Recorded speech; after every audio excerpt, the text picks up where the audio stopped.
Turn up the speakers.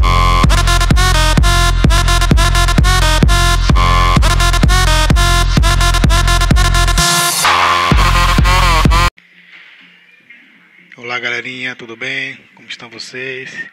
Vamos lá para mais um vídeo aí, ó, no nosso canal. Dessa vez aqui eu vou postar para vocês como montar um som ambiente gastando apenas R$250. Sabe esse pessoal que fez essa pesquisa? E para você for comprar um som ambiente com caixa, com amplificador, com tudo, você gasta em torno de R$700.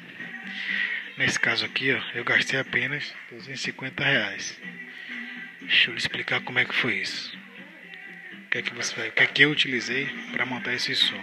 Bom, inicialmente um amplificador, no máximo 100 watts de potência, no meu caso, porque eu utilizei duas caixas, 40 watts cada uma, certo? Uma fonte, 12 volts, que você vai transformar para um amplificador.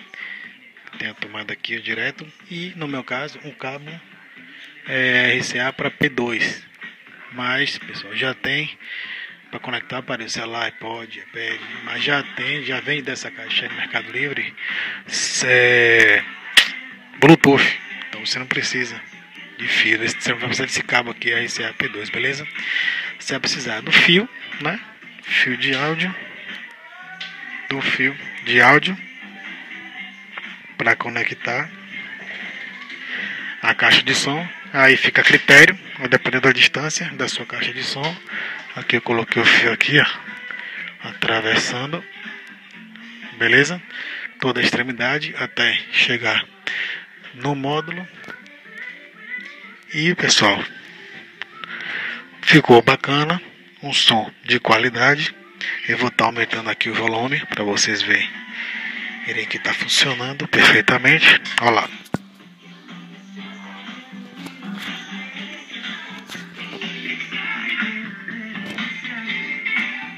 Olha o som funcionando.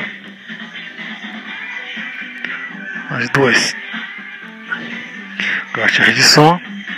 E é isso aí, pessoal. Aqui é utilizando o Spotify Premium.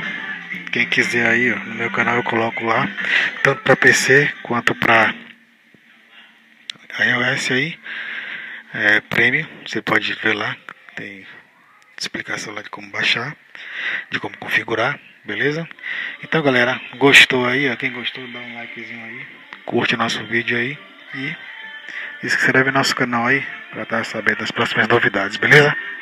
Valeu galerinha, um abraço, tamo junto. Turn up the speakers.